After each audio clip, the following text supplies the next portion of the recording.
আজকে সারাদিন কিতা করলাম আর লাঞ্চের লাগে কিতা রান্না করলাম আপনারা লগে শেয়ার করবো। হ্যালো এভরিওয়ান, আসসালামু আলাইকুম, welcome to my daily mini blog.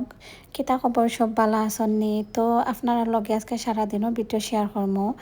আর আজকে আমার রান্না করা আছিল, তো যেদিন রান্না করা থাকে না নি এদিন আমার ঘুমও বেশি হয়ে যায়। আমি ঘুম থেকে উঠে দেখলাম অলমোস্ট 2টা হয়ে গেছে। আর তো পুরা লাঞ্চের সময় একটু তাড়াহুড়া করে রান্না করাত লাগি গেছি। তো আজকে কিছু রান্না করা নাই, সপ্তাহ নয়া করে রান্না করা লাগবো।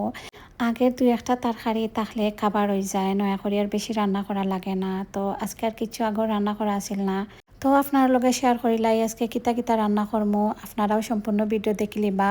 তো প্রথমেও আমি গরু মাংস এখানে রান্না করি নিরাম মুগ ডাল দিয়ে রান্না করার লাগি। আর গরু মাংস রান্না করার লাগে আগে আমি আদা রসুন দিলাইছি, পেঁয়াজ দিলাইছি, দিয়া মাংস দিলাইছি। তো মাংস থেকে একটু পানি বার হইলে আমি সব যত মশলা এড করিলাইমো। আর প্রথমেও এখানে আমি মুগ ডাল বাজিয়া নিরাম। মুগ ডাল কিন্তু না বাজিয়া রান্না করলে ভালো লাগে না, আর অনেক এখন যে সিদ্ধ হয় না। তো আমি সব সময় আগে একটু বাজিয়া রান্না করি, আর অনেক সুন্দর একটা ঘ্রাণ হয়। আর এদিকে মাংস থেকে অনেক পানি বার হয়ে গেছে, আর আমি সব ধরনের মশলা দিলাইছি। মশলা দিয়া একটু কষাইয়া নিমু। তো একটু জাল দিছি বেশি, মুগ ডাল দিয়ে কিন্তু মাংস রান্না করলে একটু জাল জাল করিয়া রান্না করলে ভালো লাগে। অন্যদিকে ঢেঁড়স রান্না করলাম। ঢেঁড়স রান্না করার লাগে এখানে পেঁয়াজ দিছি আর একটু হলুদ গুঁড়া দিছি, আর কিছু মশলা ইউজ করছি না, পরিমাণ মতো লবণ, কাঁচামরিচ। আর পরে আমি একটু লেবুর রস দিলাইছি। আর লেবুর রস দিলে না নিয়ে ঢেঁড়স রান্না কিন্তু অনেক জোর জোড়া হয় আর ফিসলা ফিসলা করে না। অন্যদিকে গরুর মাংস সিদ্ধ হয়ে গেছে, আর এখন আমি বাজিয়া রাখা ডাল দিলাইমু। গরুর মাংস দিয়ে কিন্তু মুগ ডাল রান্না করিয়া খাইতেও ভালো লাগে, আবার ছানার ডাল যেটা আছে ওটাও ভালো লাগে। আর আমি ডাল বাজিয়া কিন্তু আধা ঘন্টার মতো পানিত ভিজাইয়া রাখছি, তো জলদি সিদ্ধ হয়ে যায়। অনেকে এখন কিন্তু ডাল সিদ্ধ হয় না, বাট একটু ভিজাইয়া রান্না করে দেখবা যে জলদি সিদ্ধ হয়। আর মাংস কষানির মাঝে টমেটো দিতাম বলে গেছি, তো পানি দিয়া পরে একটু টমেটো দিলাইছি আর এখন গুড়িয়া দিলাইমু। তো এটা রান্না করতে বেশি সময় লাগতো না, 10 থেকে 15 মিনিট ওলাখান রান্না হয়ে যাব। অন্যদিকে আমার ঢেঁড়সও রান্না হয়ে গেছে। আর আজকে কিন্তু হিদল ভর্তাও করতাম, একটু জাল জাল করে হিদল ভর্তা। আর গরমের সময় জানি না খেনে আমার যে শুটকি খাওয়ার ক্রেভিং হয়, 3-4 দিন আগেও কিন্তু আমি লইট্টা মাছের শুটকি বুনা করছি। আজকে আবার ইচ্ছা আর একটু জাল জাল করিয়া হিদল বুনা করতাম। তো এইদিকে কিন্তু মুগ ডাল আর গরুর মাংস রেডি হয়ে গেছে। আর লাস্টে আমি বেশি করে ধনিয়া পাতা দিলাইমু। আর এটা কিন্তু ভাতের লগে খাইতে যে লাখান ভালো লাগে, রুটিতে খাইতেও কিন্তু মাশাল্লাহ যে ভালো টেস্ট লাগে। আর এখন আমি হিদল বুনা করিলাইমু। পেনের মাঝে একটু হলুদ গুঁড়া দিছি আর একটু মরিচ গুঁড়া দিছি আর তো তেল দিছি, তেলের মাঝে দিয়া বালা করে বাজি লাইছি। আর এখানেও হিদল টমেটো, রসুন আর শুকনা মরিচ একলগে ব্লান্ডার করিয়া পেনের মাঝে দিলাইছি। আর এটা কিন্তু একটু সময় নিয়া রান্না করলে যে ভালো টেস্ট হয়। আর এই রেসিপিটা আমি ইউটিউব থেকে শিখছি। তো আমি যতদিনও রান্না করি আমি যে আপুর রেসিপি দেখিয়া এটা শিখছি, তো ঠান্ডায় মনে মনে অনেক ধন্যবাদ জানাই। এটার টেস্ট কিন্তু মাসাল্লাহ যে ভালো হয়, একদম ভর্তার মতো হয়ে যায়। যেহেতু এটা শীতল বুনা বা ভর্তা দুইটাও খাওয়া যায়।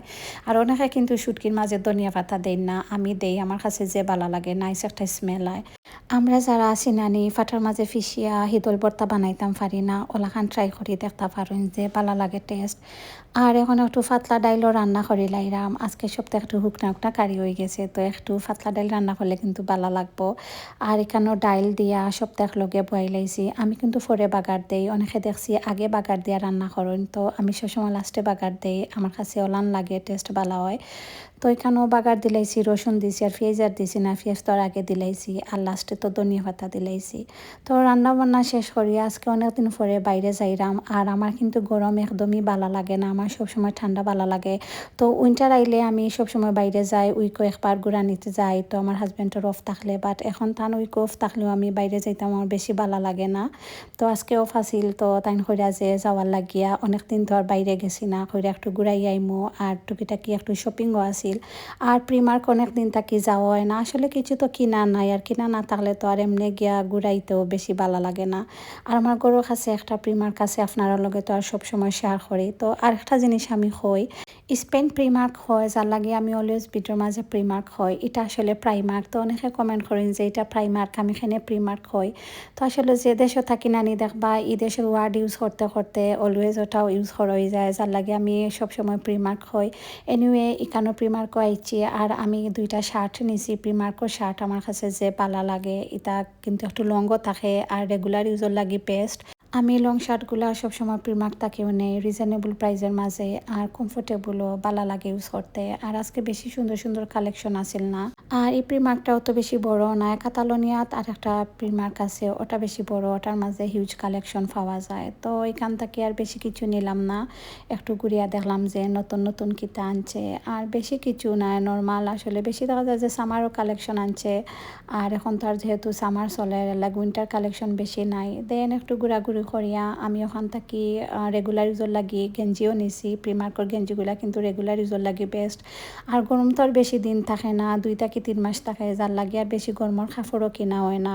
আর উইন্টার আনলে তো আর সবসময় হেভি ক্লথ ক্যারি করা লাগে, যার লাগে তা কাপড় আর দেখা যায় পরে আর ইউজ করা হয় না। আর এখানেও সিরামিকর সাইডে গেছি, আমার কাছে যে বালা লাগে প্রিমার্কর সিরামিকগুলা, তো আসলে না কিনলেও একবার আমি যাই। তো এই সাইডে কোনো দরকারও আছিল না, তারপরেও গেলাম, একটু টুকিটাকি ভিডিও করলাম, কই আপনারা লগে শেয়ার করবো। আর আমার মতো খেখে আসন কমেন্ট করিয়া জানাই, বা এখন নানি শপিংও গেলে আমার কাছে ওটা জিনিস অত বেশি সুন্দর লাগে। আসলে মানুষের ডিমান্ড চয়েস এটা চেঞ্জ হয়ে যায়। আগের সময় আসিল যে ইটা জিনিসের বাদে ফিরিয়াও চাইতাম না, বাট এখন গেলে যে কোনো শপিং মলও গেলে আমি মনে মনে খুঁজতে থাকি যে কোন সাইডে সিরামিকর সাইড আছে, গেলে একটু দেখলাম। আর এটা নানি অত সুন্দর করে সাজাইয়া রাখে, দেখতেও যে পালা লাগে। তো কিছু নিছি না, জাস্ট একটু নিছি। আর প্রিমার্কর সিরামিকর সাইডের জিনিসগুলা কিন্তু তারা চেঞ্জ করে, দেখা যায় যে এক এক সময় এক এক লাখান আনে। তো আমি রেগুলার ইউজর লাগি একটা জুতা নিছি, ওটা আমার কাছে যে পালা লাগছে, নাইস আছে। দেন একটু ঘোরাঘুরি করলাম। আর আজকে যত মানুষ প্রিমার্কো, তো আমার হাজব্যান্ড পেমেন্ট লাইনও গেছন গিয়া, আর আমি একটু টুকিটাকি ভিডিও নিলাম। তো আমার হাজব্যান্ডের লগে বাইরে গেলে আমার হাজব্যান্ডে অলওয়েজ ভিডিও করার লাগে আমার সাপোর্ট করেন, যেহেতু তাই না জানেন যে আমি টুকিটাকি ব্লগিং করি। তো আমারে তাই অলওয়েজ সাপোর্ট দিবা যে ভিডিও করার লাগি। দেখা যায় যে কোনো জিনিস কিনাত গেলে তাই সপ্তাহ কিনি লাইবা, আমারে আর ডাক্তা না। তো আমি একটু ভিডিও করিয়া পরে লাইনও আইয়া উবাইলাম, আর বাক্কা লাইন আছিল। তো পেমেন্ট দিয়া এখন দ্রুনি যাইরাম আমার ফেস ওয়াশ আর ক্রিম কেনার লাগে, আর আমি সবসময় দ্রুনিন তাকে কিনি। আর আমি সেরাবি ফেস ওয়াশ ইউজ করি, এটা কিন্তু বেস্ট সামারও লাগে আমরা যারা স্কিন অয়েলি আছে। আর দেখবা সামার আইলে কিন্তু নর্মাল স্কিন অয়েলি হয়ে যায় আর টুকিটাকি পিম্পল হয়, তো যার লাগে সেরাবি প্রোডাক্ট আমার কাছে বেস্ট লাগে। দেন আমরা এখান থেকে কাপড়াপদ গেছি আর গ্রোসারি শপিং আছে, সব শপিং মল প্রায় খাসেও, যার লাগে আর বেশি সময় লাগে না একটা থেকে আর একটার মাঝে যাইতে।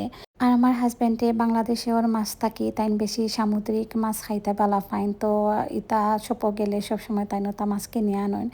দেন আমরা এখান থেকে ফ্রুটস নিলাম আর শপিং শেষ করিয়া গরো যাইরাম গিয়া। অত বেশি গরম আছিল বাইরে, বাইরে গেলে আসলে যে অস্বস্তি লাগে, বালা লাগে না।